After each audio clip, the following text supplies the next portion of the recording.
الحمدللہ وحدہ لا شریک لہ والصلاۃ والسلام علی من لا نبی بعد۔ پارہ نمبر 27 سورہ ذاریات چل رہی ہے۔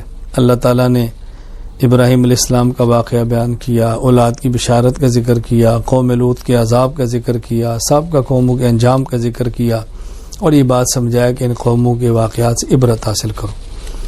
سورۃ طور والطور وکتاب مسطور، کیونکہ اللہ تعالیٰ نے طور کا ذکر کیا ہے اس لیے سورت کا نام ہی سورہ طور ہے، اور قسم اٹھا کر اللہ تعالیٰ نے احوال بیان کیے۔ قیامت کے کچھ احوال، آسمان پھٹ جائے گا، پہاڑ اڑ جائیں گے، پھر عذاب اور ثواب کا ذکر فرمایا۔ آگے مشرکین مشرکین کا ذکر کیا کہ پیغمبر پاک کو کبھی کاہن کہتے، نجومی ہے، کبھی مجنون کہتے، الیاذ باللہ پاگل ہے۔ اللہ تعالیٰ فرمایا نہیں، ایسی بات نہیں ہے میرے پیغمبر، آپ تو دائی ہیں اور دائیوں کو ایسی باتیں سننی پڑتی ہیں۔ پھر مشرکین اللہ تعالیٰ کے لیے فرشتوں کو بیٹیاں ثابت کرتے، اس کا رد کیا ہے کہ یہ کیسے ہو سکتا ہے کہ اللہ تعالیٰ کے لیے اولاد ہو، اللہ تو اولاد سے پاک ہے، تم اپنے لیے بیٹیاں پسند نہیں کرتے، اللہ کے لیے بیٹیاں چنتے ہو، کوئی عقل سے کام لو۔ آخر میں اپنے پیغمبر کو فرمایا میرے نبی آپ بے فکر رہیں، غمزدہ نہ ہوں، فإنک بأعیننا، آپ ہماری نگرانی میں، ہم آپ کی حفاظت کرنے والے ہیں، آپ دعوت دیں، باقی بالآخر انجام بد اس کا ہے جو آپ کی بات نہیں مانتا۔ سورۃ النجم والنجم اذا ہوا، النجم ستارہ، چونکہ سورت کا آغاز ہی النجم کے لفظ سے، اس لیے سورت کا نام سورۃ النجم ہے۔ رسول اکرم صلی اللہ علیہ وسلم کی صداقت عظمت کو بیان فرمایا، اللہ اکبر، بتایا کہ پیغمبر سچ بولتے ہیں، پیغمبر سچ سوچتے ہیں، نبی ہمیشہ وحی سے بات فرماتے ہیں۔ پھر معجزہ معراج والا ذکر کیا، اللہ تعالیٰ نے معراج کے لے گئے، پیغمبر کو نشانیاں دکھائیں، کیا کچھ دکھایا وہ اللہ کے رسول جانتے ہیں، اس کا ذکر فرمایا۔ پھر مشرکین کی مذمت کی ہے، اللہ تعالیٰ نے توحید کو بیان فرمایا اور مشرکین کا رد کیا، فرأیتم اللات والعزیٰ، کیا تم لات عزیٰ منات کو خدا بنا کر پوجا کرتے ہو، یہ تمہاری ایک گھنونی تقسیم ہے، سے بچو۔ اور فرمایا رلاتا بھی اللہ ہے، ہنساتا بھی اللہ ہے، اللہ ہی ہنساتے ہیں، اللہ ہی رلاتے ہیں، اللہ ہی زندہ کرتے ہیں، اللہ ہی موت دیتے ہیں، اللہ ہی نر پیدا فرماتے ہیں، اللہ ہی میدا یہ سب اللہ کے اختیار میں ہے۔ اس لیے شرک مت کرو، مشرک مت بنو، اللہ تعالیٰ کی عبادت کرو، اللہ کو سجدہ کرو، اللہ کے سامنے گڑ گڑاؤ، اللہ ہی سے مانگو، اللہ ہی کے سامنے جھکا کرو۔ سورۃ القمر، اقتربت الساعۃ وانشق القمر، چاند، چونکہ القمر کا ذکر ہے اس سورت کا نام سورۃ القمر ہے۔ اللہ تعالیٰ نے مومنین کے لیے بشارتیں دی ہیں، مشرکین کے لیے وعیدیں سنائی ہیں، مومن کے اچھے انجام کو ذکر کیا ہے، مشرکین کے انجام بد کو ذکر کیا ہے۔ پھر نوح علیہ السلام کی قوم کا ذکر کیا، قوم عاد کا ذکر کیا، قوم سمود کا ذکر کیا، یہ بتانے کے لیے کہ ان کے انجام کو دیکھو، سے عبرت حاصل کرو۔ وَلَقَدْ يَسَّرْنَا الْقُرْآنَ لِلذِّكْرِ فَهَلْ مِن مُدَّكِرٍ، فرمایا قرآن آسان ہے اس شخص کے لیے جو نصیحت حاصل کرنا چاہے۔ یہ بات اچھی طرح سمجھ لیں، عقائد، احکام، معاشرت اور اخلاقیات، عبادات، معاملات جو قرآن کریم نے بیان فرمایا ہے، کوئی شخص سمجھنا چاہے تو آسان ہے۔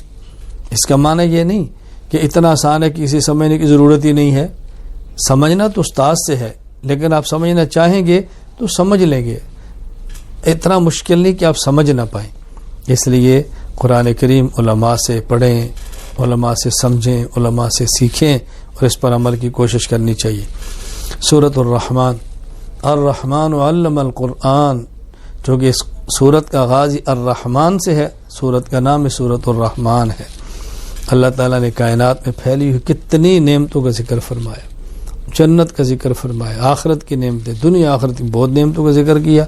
سب سے بڑی نعمت قرآن ہے، پھر نعمتیں سورج ہے، چاند ہے، ستارے ہیں، اور نعمتیں، اللہ نے سب نعمتوں کا ذکر فرمایا، اور بار بار فَبِأَيِّ آلَاءِ رَبِّكُمَا تُكَذِّبَانِ، کتنی خدا کی نعمتیں، کس نعمت کا تم انکار کرو گے۔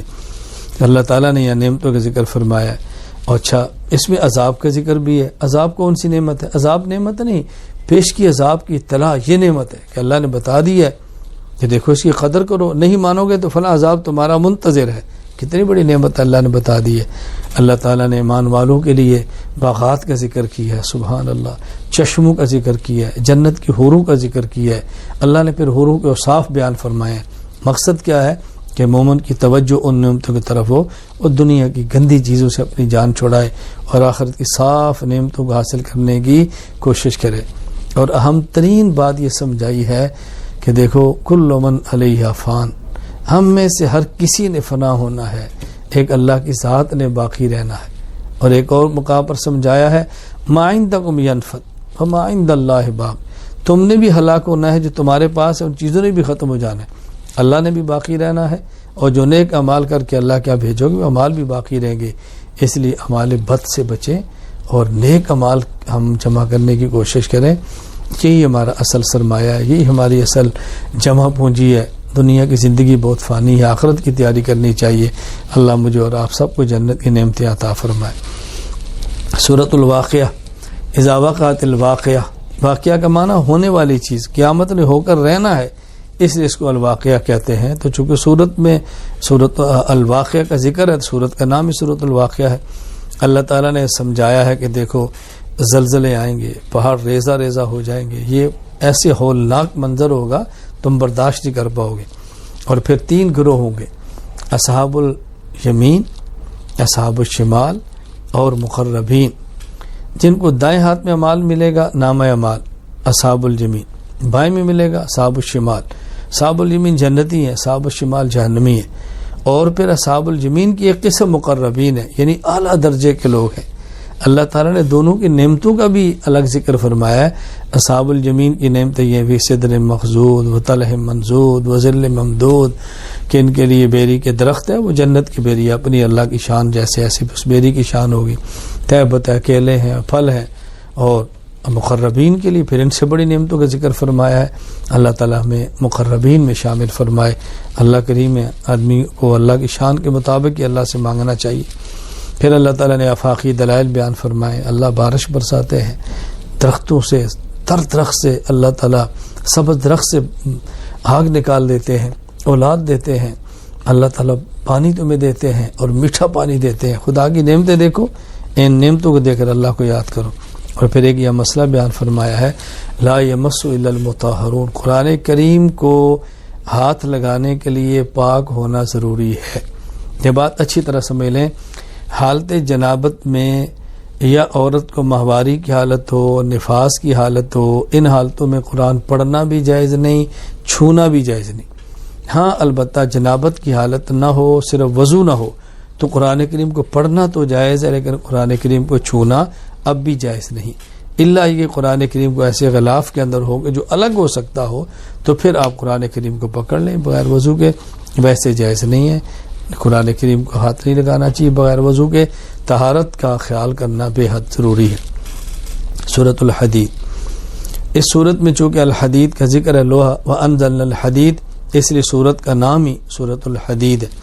اللہ تعالیٰ نے اس میں ترغیب دی اللہ کے راستے میں خرچ کرنے کی بہت زیادہ۔ پھر یہ بیان فرمایا کہ فتح مکہ سے پہلے جو مسلمان تھے اور فتح مکہ کے بعد والے برابر نہیں ہیں۔ فتح مکہ سے پہلے والے مسلمان وہ افضل ہیں ان سے جو فتح مکہ کے بعد اسلام قبول کیا ہے۔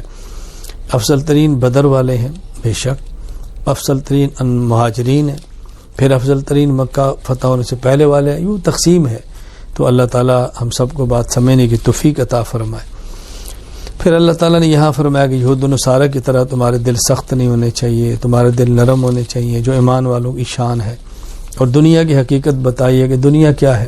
اعلم انما الحیات الدنیا لعب ولہو وزینہ وتفاخر بینکم وتکاثر فی الاموال والاولاد، یہ پہلے کھیل ہے، آدمی اب دنیا میں مست ہے، دائیں بائیں کو نہیں دیکھتا، پھر تھوڑا بڑا ہوتا ہے تماشا ہے اور دائیں بائیں کو دیکھتا ہے۔ پھر فرمایا کہ زینت ہے، اپنی فکر پڑ جاتی ہے۔ اس کے بعد فرمایا کہ فخر ہے، کبر ہے، جوانی ہے، اس کے بعد بڑھاپا ہے، میرا مال کتنا ہے، میری اولاد کتنی ہے، یہی فکریں پڑی ہوتی ہیں، اپنی ذات کی فکر بھی نہیں رہتی، نہ کھیل سے غرض، نہ تماشے سے غرض، نہ جوانی کے جنون رہ جاتے ہیں، بس حرص۔ فرمایا یہ ایک دنیا کی حقیقت ہے، اس کے بعد یہ جنت ہے یا جہنم ہے، تم جنت کی فکر کرو اور جہنم سے بچو۔ پھر لوہے کا ذکر فرمایا، لوہے کی حکمت بیان فرمائی کہ ہم نے لوہے کو پیدا کیا ہے اور لوہے کی پیدائش کی بنیادی مقصد جنگ اور جہاد ہے۔